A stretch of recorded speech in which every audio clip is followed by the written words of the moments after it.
வணக்கம். எஸ்ஜே மாந்திரிகம். இந்த மாந்திரிகத்தில் போட்டிருக்கிற சக்கரை வந்து பார்த்திங்கனாக்கா சூனியங்களை அதாவது சூனியம் செய்திருக்காங்க. அது எளிய முறையில் எப்படி எடுக்கிறதுன்னு நீங்கள் கேட்டிருந்தீங்க. சிம்பிளான வழியில் தான் போட்டிருக்க பாருங்கள். சக்கரை தேவை, ஆனால் 4 பொம்மை கண்டிப்பாக போட்டே ஆகணும். புரியுதுங்களா? 4 பொம்மை போடணும். இந்த சக்கரத்தை போடுங்க. சரி, நம்ம சேனலில் பார்க்குறீங்க, நீங்கள் கேட்ட உடனே எனக்கு டைம் கிடைக்கும்போது பட்டுன்னு நான் போட்டு கொடுத்துட்றேன். அதை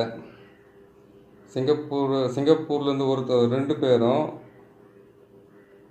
அதுக்கப்புறம் பார்த்தீங்களானாக்கா சிங்கப்பூர்லேருந்து 2 பேர், எந்த ஊரில் ஒரு 10 பேர் கேட்டாங்க. வெளிநாட்டில் இருக்கிறவங்கள, நம்ம தமிழ்நாட்டில் இருக்கிறவங்க வரைக்கும் பார்த்தீங்களானாக்கா ஒரு 9 பேர் கேட்டிருந்தாங்க. சரி, சிம்பிளான வழியில் கேட்டிருக்காங்கன்றதுக்காக இன்றைக்கி வேலைங்க அதிகமாக இருந்ததுனால உடனே போட்டு கொடுத்துருக்குறேன்.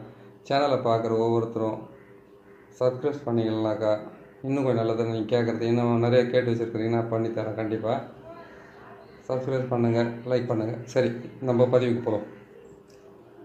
இந்த சூனியம் பண்ணுறது எதுக்காகன்னு கேட்டிங்கன்னாக்கா, ஒருத்தரை முடமாக்குறதுக்காகவோ, ஒருத்தரை கஷ்டப்படுத்துறதுக்காகவோ, ஒருத்தரை அவங்க கண்ணு முன்னாடி கேவலப்பட்டு போகிறதுக்காகவோ, இல்லை வீட்டுக்குள்ளே இருக்கக்கூடிய ஆளுங்களை ஒற்றுமையை குலைக்கிறதுக்காக செய்கிறாங்கன்னு சொல்லியிருக்கோம் இல்லையா? இந்த சூனியத்தை சிம்பிளாக செய்து முடிக்கிறதுக்கு என்ன வழின்னு நீங்கள் கேட்டீங்க. அது சிம்பிளாக செய்கிறதுன்னு கேட்டிங்கன்னாக்கா, முதல்ல 4 பொம்மையை செய்யுங்க. 4 பொம்மைன்றது இது மயான சாம்பலோ அப்படி இல்லைன்னு கேட்டிங்களானாக்கா, போயிட்டு இது மயான சாம்பலோ வெளியிலே போய்ட்டு எருக்கஞ்செடியோ அது இதுன்னு எதுவும் எடுக்க வேண்டிய அவசியமே கிடையாது. இதுக்கு தகுடு மட்டும் ஒன்று வாங்கிக்கோங்க, ஈஸியாக செய்து முடிக்கிறதுக்காக. தகுடை வாங்கி, செம்பு தகுடோ உங்களுக்கு பித்தளை தகுடு ஏதோ ஒரு தகுடு வாங்கிட்டு முதல்ல என்ன பண்ணுங்க கேட்டிங்கன்னா, இந்த சக்கரத்தை தரையில் வீட்டுக்குள்ளே போட்டு செய்யணும். இதே சக்கரத்தை தகுட்டில் போட்டு நீங்கள் எழுதி தாராளமாக செய்யலாம். இந்த சக்கரத்தை தகுட்டில் போட்டுட்டு நான் சொல்கிற மாதிரி வேர் 3 வேர் எடுத்து வச்சிங்கன்னா போதும். புரியுதுங்களா? 3 வேரில் முதல் வேர் பார்த்தீங்கன்னாக்கா, நம்ம ஆடு தின்னாம்பாலை அதனுடைய வேர் வேணும், சிறிய நங்கை வேர் வேணும், எட்டி வேர் வேணும், இல்லை எட்டியினுடைய வேர் இருந்தால் நல்லது.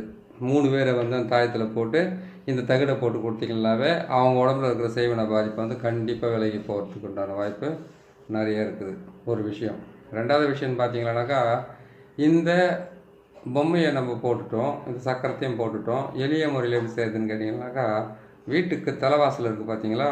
அந்த தலைவாசலாண்ட உள்பக்கமாக, வெளிப்பக்கம் இல்லை, உள்பக்கமாக என்ன பண்ணுறேன்னு கேட்டிங்கன்னாக்கா, 1.25 அடி ஆழம் பள்ளம் ஒன்றும்.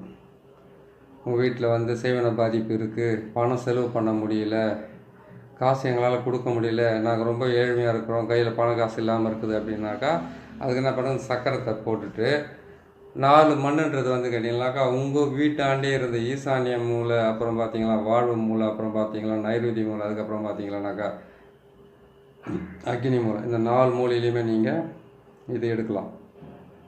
மண் எடுத்து அந்த 4 மண்ணோடு சேர்ந்து கொஞ்சமாக என்ன பண்ணுறீங்கன்னு கேட்டிங்களானாக்கா, அரிசி மாவு கலந்துக்குங்க, பச்சை அரிசி மாவு கலந்துக்கலாம், அது கலந்துக்குங்க.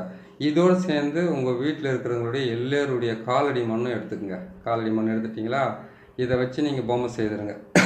பொம்மை செய்கிறதுக்கு முன்னாடி அரச மர பிள்ளையார் இருக்கிறாருன்னு போய் பாருங்கள். அரச மர பிள்ளையார் உங்களுக்கு இருந்தால் அதிர்ஷ்டம் தான் சொல்லலாம். ஏன்னு கேட்டிங்கனாக்கா, அந்த பிள்ளையாரனுடைய சிலைக்கு கீழே கொஞ்சமாக ஒரு விபூதி அளவுக்கு மண் கிடைச்சோட பரவாயில்ல, இல்லை அரச மரத்துக்கு நார்மலாக எந்த விதமான எதுவும் கோயில் எதுவும் கட்டலை, அங்கே எதுவும் போடலை அப்படின்னீங்கனாக்கா, அது நீங்கள் என்ன பண்ணுறீங்க, அதுலேருந்து நிறைய கூட மண் எடுத்துக்கலாம். இந்த மண்ணையெல்லாம் சேர்த்து தான் அந்த பொம்மையை போடணும். சரிங்களா? உங்கள் காலடி மண்ணையும் அதில் போடணும். எல்லாமே போட்டு ஒன்றா பொம்மை உருவமாக போட்டுருங்க. போட்டுட்டு என்ன பண்ணுன்னு கேட்டிங்கன்னாக்கா, நீங்கள் மொத்தம் 7 முட்டை வாங்கிக்கோங்க. 7 முட்டையை வாங்கி 7 முட்டையில் இந்த சக்கரத்தை போட்டுருங்க. இந்த சக்கரத்தை போட்டுட்டு நீங்கள் இந்த தகுட்டில் என்ன பண்ணுன்னு கேட்டிங்கன்னாக்கா, அந்த வீட்டில் இருக்கிறவங்க எல்லோருடைய பேரையும் எழுதிடுங்க. பேரை எழுதிட்டு மேலே என்ன பண்ணுன்னு கேட்டிங்கன்னாக்கா, அந்த எழுத்துக்கு மேலே இந்த சக்கரத்துக்கு மேலே சொல்லி காட்டுறேன் நான். அதை இந்த சக்கரத்தை அதில் எழுதிடுறீங்க. எழுதிட்டு நீங்கள் அந்த பொம்மையில் போட்டுட்டு என்ன பண்ணுங்க, வீட்டில் எந்த மூலையில் வெளியில் நீங்கள் மண் எடுத்தீங்களோ அதே மூலையை நீங்கள் உள்பக்கமாக வீட்டுக்குள்ளே அந்தந்த மூலையில் வீட்டுக்குள்ளே வைக்கணும். அதை வச்சுட்டிங்களா, வச்சுட்டு என்ன பண்ணுன்னு கேட்டிங்களானாக்கா, உங்களுடைய இந்த முட்டையை வச்சு உங்கள் தலையை சுற்றி அதில் போட்டுருங்க. போட்டுட்டு நான் சொன்ன மாதிரி அந்த தாயத்தில் கேட்டிங்களானாக்கா, சிறிய நங்கை ஒன்று, அதுக்கப்புறம் எட்டி வேர் ஒன்று, அதுக்கப்புறம் கேட்டிங்கன்னாக்கா ஆடு தின்னாம்பாலை இருக்குது இல்லையா, இந்த 3 பேர் எடுத்துக்கங்க. எடுத்துட்டு கரெக்டாக என்ன பண்ணுறீங்க கேட்டிங்களானாக்கா அந்த தாயத்தில் போட்டு நீங்கள் போட்டுக்கலாம். அந்த தகடு இந்த சக்கரத்தை தகட்டில் எழுதி நீங்கள் போட்டுக்குங்க. வீட்டுக்குள்ளே இருக்கிறாங்க இல்லையா அந்த மண்ணை 1.25 அடி எடுக்கிறீங்க இல்லையா மண்ணை, வீட்டு வந்து தலைவாசலுக்கு உள்பக்கம் எடுக்கணும், வெளிப்பக்கம் எடுக்கக்கூடாது. சரி, வெளிப்பக்கம் எடுக்கிறீங்களா, வெளியில் போட்டிருப்பாங்க, டவுட்டாக இருக்குதுங்களா? ஏன்னு கேட்டிங்கன்னாக்கா சூனியம் செய்கிறது வந்து பார்த்தீங்களா, செய்வினை செய்கிறதுன்றதை வந்து செய்தாங்கன்னாக்கா கண்டிப்பாக வீட்டுக்குள்ளே வர்றது வந்து 25% 30% நம்பலாம். மற்றபடியெல்லாம் வெளியில் தான் யூஸ் பண்ணுவாங்க. புரியுதுங்களா? ஒன்றும் வேணாம், ஒரு வீட்டுக்கு வந்து எதையுமே செய்யலைன்னா கூட சரி, மயான சாம்பல், அதுக்கப்புறம் கேட்டிங்கன்னா முச்சேந்தி மண், அதுக்கப்புறம் கேட்டிங்களானாக்கா ஈடுகாட்டில் இருக்கிற மண், இந்த 3 மண்ணையும் ஒன்றா சேர்த்து வெண்கடுகு கூட சேர்த்துக்குவாங்க. வெண்கடுகை கூட சேர்த்துட்டு அதோடு சேர்ந்து என்ன பண்ணுவாங்கனாக்கா கருவூமத்தம் அதையும் சேர்த்துக்குவாங்க. அதையும் சேர்த்துட்டு என்ன பண்ணுவாங்க, பன்னியோட ரத்தத்தை சேர்த்து மிக்ஸ் பண்ணி நல்லா உணர்த்திடுவாங்க. அதை உணர்த்திட்டு அந்த வாசலில் போட்டாங்கன்னாக்கா சரியாக போச்சு. குடும்பமாகவே இருக்காது, அது வீடாகவே இருக்காது. அப்படி ஒரு வேலையும் இருக்குது அதில். சரி, அந்த வேலையும் இருக்குது, சிம்பிளாக செய்கிற வேலையும் தான் அதில். அப்படி செய்து இருக்கிற அந்த வேலைக்கு வந்து பார்த்தீங்கன்னா வாசலுக்கு வெளியே போட்டிருப்பாங்க, தலைவாசலுக்கு வெளியே கூட போட்டிருப்பாங்க. உங்களுக்கு டவுட்டாக இருக்குதுங்களா? அங்கேயும் எடுத்துக்கலாம். ஒரு 1.25 அடி பள்ளத்தை நோண்டி அந்த மண் எடுத்துகிட்டு போய் என்ன பண்ணி கேட்டிங்கன்னாக்கா உங்கள் ஊரில் குளம், ஏரி, ஆறு, ஒரு காணாறு, ஒரு கால்வாய் இருந்தால் கூட பரவாயில்ல, தண்ணி போகிற மாதிரி ஒரு கால்வாய் இருந்தால் கூட பரவாயில்ல, தண்ணி எப்போயா போயிருந்தாலும் பரவாயில்ல, அந்த கால்வாயை தாண்டி கொட்டிடுங்க. ஒரு ஏரியை தாண்டினீங்களா இன்னும் நல்லது, ஒரு ஆறு தாண்டிங்களா இன்னும் நல்லது, ஒரு காணாரை சிற்றாராக இருந்தாலும் பரவாயில்ல தாண்டிங்களா நல்லது. அந்த ஆற்று தாண்டி அந்த மண்ணை கொட்டிட்டு அங்கே இருக்கக்கூடிய மண்ணை வாரிக்கிட்டு வாங்க.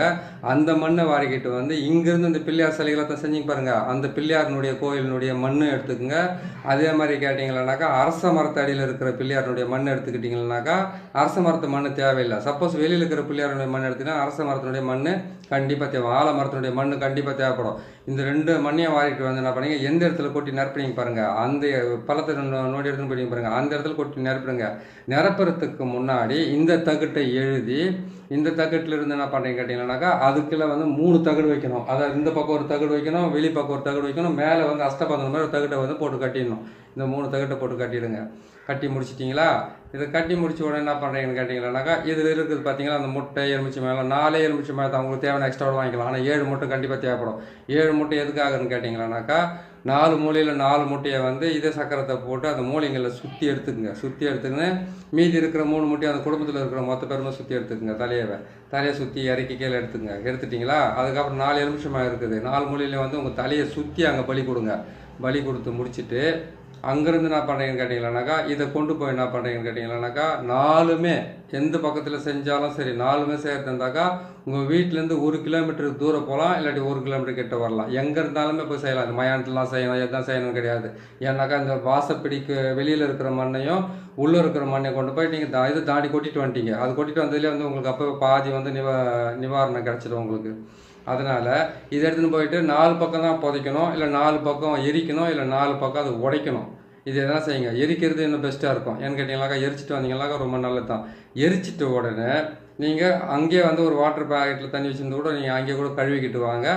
இல்லைனா வீட்டுக்கு வரத்துக்கு முன்னாடி குளிச்சுட்டு வீட்டுக்கு வந்துருந்தா ரொம்ப நல்லாயிருக்கும். சரிங்களா? இந்த வேலையை செய்யுங்க. இந்த வேலையை செய்து கொடுத்துட்டு இவங்களுக்கு நம்ம இதே சக்கரத்தில் வந்து தாயத்தை போட்டு நான் சொன்ன மாதிரி வந்து சிறிய நங்கை, அதுக்கப்புறம் ஆடு தின்னாம்பாலை, அதுக்கப்புறம் கேட்டிங்கன்னா எட்டி, இதனுடைய வேர்களை வச்சு நீங்கள் கண்டிப்பாக இதுக்கு தாயத்தை போட்டு கழுத்தில் போட்டு விட்டுருங்க. இந்த வீட்டில் இருக்கிற மண்ணை எடுத்து வரணும். சரி, இந்த சக்கரத்தை போட்டு க்ளீன் பண்ணணும். அந்த முட்டையெல்லாம் போட்டு எரிச்சிட்டு வந்துடுறீங்க. அந்த பொம்மை 4 போட்டுருக்குறீங்க. அவங்க தலைமுடியை எடுத்து அந்த பொம்மையில் என்ன பண்ணுறீங்கன்னு கேட்டிங்கன்னாக்கா அதில் குத்தி விடுங்க. அவங்களுடைய பழைய துணியோ இல்லைன்னு கேட்டிங்கன்னாக்கா அவங்களுடைய உடம்புல இருக்கிற அழுக்கை எடுத்து கூட இது மேலே போட்டுட்டு அதை இது மேலே போட்டு முடிச்சுட்டு எடுத்துன்னு போயிட்டு நீங்கள் எரிச்சிட்டு வரதுட்டிங்கனாக்கா அவங்களுக்கு நல்லா வேலை செய்யறதுக்கு ஆரம்பிச்சிடும். கூட கற்பூரமாக வாங்கிக்கோங்க. வெள்ளை கற்பூரமாக வந்து ஒரு 4 பேக்கெட் 5 பேக்கெட் வாங்கி நீங்கள் செய்து தாராளமாக இது கொடுக்கலாம். இது செய்து கொடுங்க. சிம்பிளான விஷயத்தை தான் போட்டிருக்கிறேன், புரியுதுங்களா? இந்த சக்கரம் கண்டிப்பாக உங்களுக்கு யூஸ் ஆகும். பாருங்கள், சென்டரில் ஒன்றும் இல்லை, இதை பார்த்தீங்கன்னா உங்களுக்கு நல்லாயிருக்கும்.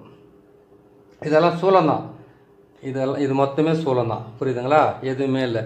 இந்த சக்கரத்தை வந்து பாருங்கள், இதெல்லாம் ஒன்றுமே போடலை. நான் மேலே வந்து ஒரு கோடு போட்டிருக்கேன், குறுக்கால ஒரு கோடு போட்டிருக்கேன், இப்படி ஒரு கோடு போட்டிருக்கேன், இப்படி ஒரு கோடு போட்டிருக்கேன், சென்டரில் ஒரு கோடு போட்டிருக்கேன். இதில் எல்லாம் சூளம் போட்டிருக்கிறேன். மேலே எழுதியிருக்க எழுத்து வந்து கேட்டிங்கனாக்கா சம் சர, இந்த பக்கம் பார்த்தீங்கன்னாக்கா மாறு, இந்த பக்கம் பார்த்தீங்கன்னாக்கா நசி கட்டு, பதிலாக ஜம் பம்முன்னு போட்டிருக்கோம் இந்த எழுத்தை பார்த்து கரெக்டாக போட்டு கொடுங்க. இதை போட்டு கொடுத்துட்டு இதுக்கு வந்து நீங்கள் வேப்பெண்ணையோ ஏதோ ஒன்று தடவி கூட போடலாம். தாராளமாக கழுத்தில் போட்டுக்கிறதுக்கெல்லாம் போடக்கூடாது, வெளியில் போகிறதுக்கு மட்டும்தான் அதை போடணும். சரிங்களா? இதை போட்டு கொடுங்க, கரெக்டாக பார்த்து செய்து கொடுங்க. உங்களுக்கு நல்லது நடக்கட்டும், மற்றவங்களுக்கும் நல்லபடியாக நடக்கட்டும்னு சொல்லிவிட்டு இன்னொரு பதிவில் உங்களை நான் சந்திக்கிறேன். அதே மாதிரி கேட்டிங்களா, செய்து கொடுக்குற ஆள் செய்து குடிக்கிறீங்களா, செய்து கொடுத்துட்டிங்களா அவங்களுக்கு? அவங்க நல்லா வராங்க, அவங்க எப்படி இருக்கிறாங்க பிரச்சனைன்றதை வந்து நீங்கள் இதை செய்து கொடுத்துட்டு நான் சொன்ன மாதிரி கை கால் முகமெல்லாம் சுத்தமாக அலம்பிக்கிங்க, கழுவிக்கிங்க. அந்த பொம்மைகளை கொண்டு போய் 4 பக்கமும் செய்து முடிங்க.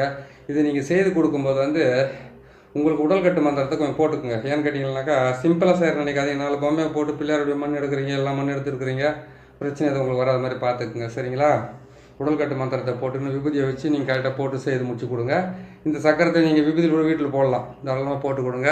நல்லதே செய்யுங்க, நல்லதே நடக்கட்டும். இன்னொரு நல்ல பதிவில் சந்திக்கிறேன். நன்றி, வணக்கம்.